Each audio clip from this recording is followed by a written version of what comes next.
El problema es la visión de corto plazo, o sea, el gobierno trabaja para el gobierno en turno. Ahora, el gran anhelo de este instituto es que tenga una visión de largo plazo, que pueda modificar los esquemas bajo los cuales opera la ciudad hoy.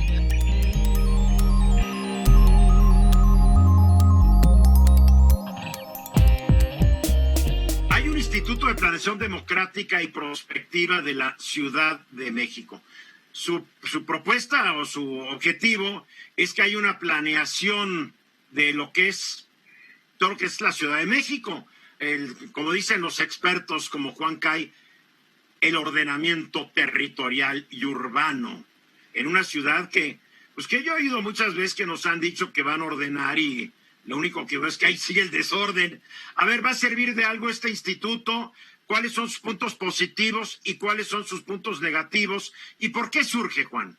Mira, el asunto surge porque desde el siglo pasado, en México, aunque vamos muy atrasados en estos temas de la planeación, en el siglo pasado, en la Ciudad de México, surge el plano regulador en los años 30 del siglo pasado. Era presidente Emilio Portes Gil, y bueno, se les da la tarea de ver cómo se puede ordenar el crecimiento de la ciudad.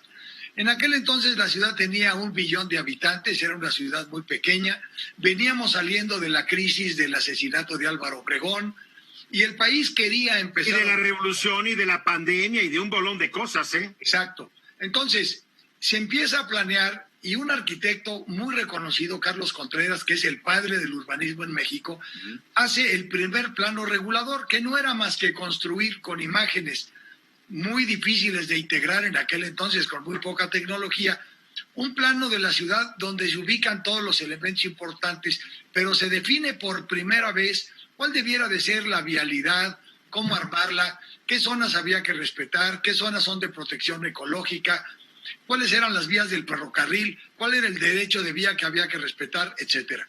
Entonces se generan una serie de situaciones. A lo largo de los 70 años del PRI, surge una desgracia en materia de planeación que hay que señalar. Nunca hubo planes de largo plazo. Y entonces, baste señalar el anillo periférico que se concibió hace 60 años, todavía no se acaba. Bueno, supuestamente lo acabó Marcelo Ebrard, pero ya no como anillo periférico, sino como una serie de avenidas ahí que continúan el trazo con semáforos. A fin de cuentas, ¿no?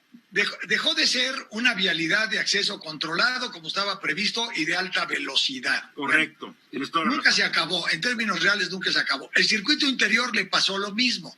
Y el metro, según se le ocurriera al gobernante, ¿no? El metro, hay un plan integral del metro y todavía no se pueden poner de acuerdo para continuarlo. Entonces, surge, sin embargo, la elección democrática del jefe de gobierno cuando llega Cuauhtémoc Cárdenas. Y aquí surge una cosa interesante en materia de planeación. Se incorpora la decisión de los ciudadanos y de otros actores políticos.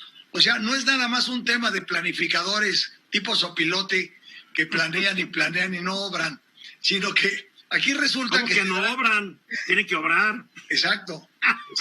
Ay, pobres. Bueno, surge entonces una condición interesante porque surge la Secretaría de Desarrollo Urbano y Vivienda y se genera una bola de instrumentos muy interesantes desde el punto de vista tecnológico.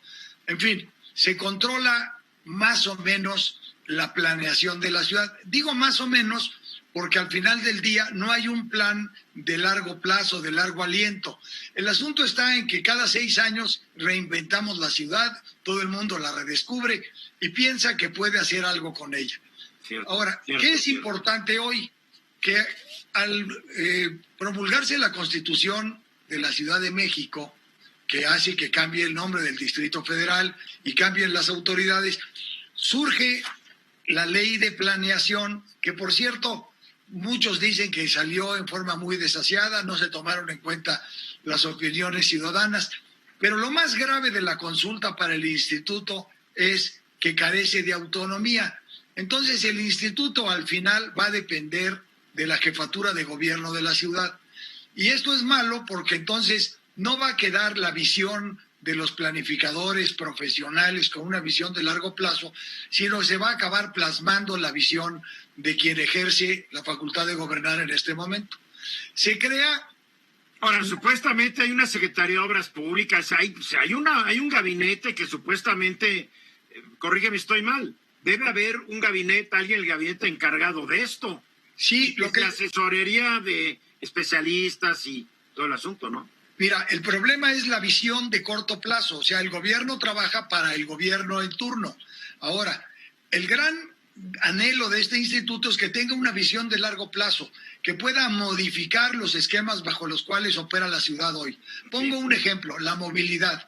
Si la semana pasada hablábamos de la prevalencia del automóvil, que hay que sustituirla por otros medios de movilidad, hay que planear cómo modificar las avenidas, cómo resolver las banquetas, cómo resolver el señalamiento, etcétera. Sí, porque hablamos de coches eléctricos, pero traes tu cochecito eléctrico. A ver, ¿dónde le cargas la pila? Pero sobre todo, Eduardo, el problema es que hemos diseñado para los medios de transporte o la movilidad, no para los ciudadanos. O sea, la gran preocupación que hoy creo que tenemos todos es que la ciudad tiene que volver a tomar escala para los ciudadanos, que tú puedas llegar caminando o en bicicleta a puntos cercanos y no hacer estos enormes desplazamientos que para mucha gente toman 3 a 4 o 5 horas al día. A ver, Venus te quiere hacer una pregunta. Venus. Sí, me parecen muy bien todos estos planes. Yo aquí lo que veo es que no hay dinero para hacer muchas de estas cosas. Nada más para que nos demos una idea, el gobierno de la ciudad ni siquiera se da abasto para tapar todos los baches que existen. Ya no imaginemos poner transporte... No, pero con presidentes municipales y delegados que me dicen, no más para tapar los baches, se me iría el presupuesto de varios años. Es correcto. A ver, hay que señalar que uno es el anhelo de planificar la ciudad y otra es que haya recursos para llevar a cabo los programas. Pero no debería estar el plan de acuerdo a los recursos y no el anhelo. Pues el anhelo es padrísimo. Yo anhelo pesar 40 kilos menos. Uy, lo anhelo. Pero también tengo que ser realista de cómo voy bajando de peso. Mira, anhelar, pues cualquiera puede anhelar. Lo que dice Vero es bien importante. El plan... ¿Qué se puede hacer con lo que hay hoy? Bueno, a ver, el plan tiene que considerar las restricciones presupuestales, claro, la participación del sector privado, sobre todo en los programas inmobiliarios de la ciudad. Es decir, hay muchos inversionistas en la ciudad que hacen negocios, que establecen industrias, que hacen hoteles, etcétera.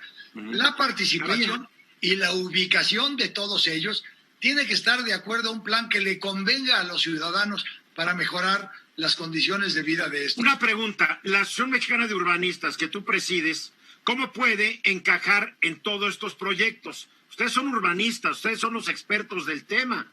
¿Cómo se meten al gobierno de la Ciudad de México, a los gobiernos de los municipios conurbados y a los otros municipios del país para lograr esto que es que tiene que ser un crecimiento planeado, armónico, dentro de ciertos presupuestos?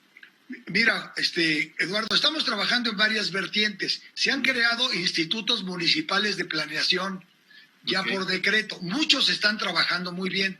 Entonces, los urbanistas trabajan, muchos de ellos, en los institutos y otros como consultores externos, porque hay mucho trabajo que hacer en términos de consultoría. Al final, yo haría un comentario que es importante. Mira, lo que está mal es que el instituto debiera de ser metropolitano. La Ciudad de México solo tiene 8.9 millones de habitantes contra los 22 que tiene la zona metropolitana. Ya somos 30 millones, yo me quedé en 20. No, somos 22 millones en toda la zona metropolitana, de los cuales 8.9 están en la Ciudad de México. Y otros 14 afuera. Exacto, todos prácticamente en el Estado de México y en Hidalgo. Entonces, eso ya es de entrada un gravísimo error, porque al final, qué bueno que tengamos como un esquema de planeación y un instituto que ordene el territorio. Qué malo que esté supeditado al Poder Ejecutivo local, porque si no tiene autonomía, entonces siempre habrá mano negra en la toma de decisiones. La autonomía no está en esta época. No. Está out. Pero eso es gravísimo. Y al final lo que resulta inaceptable es que no abarque una visión metropolitana, porque las entidades que constituyen la zona metropolitana tienen mucho que decir. Pongo como ejemplo el metro. El metro debiera de llegar a Naucalpan, a Ecatepec, etcétera, y no hay posibilidad de que se haga bajo... Porque la bronca ya no es de querer, la bronca, si no me equivoco, es jurídica.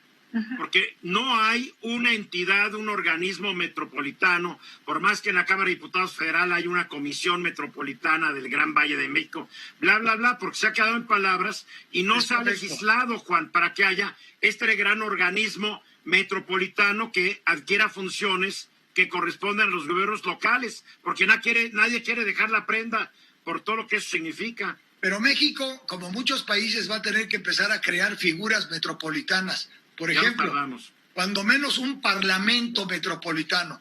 ¿Para qué? Para que los congresos se pongan de acuerdo en homologar toda la legislación, toda la normatividad, para que empiecen a trabajar en sintonía.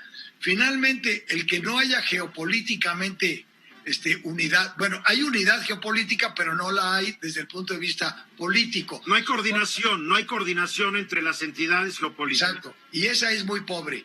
Al final, yo creo que es de aplaudirse que exista un instituto y que en México empecemos a pensar con visión de largo plazo. Muy bien, buen tema, pero vaya que se necesita legislar al respecto.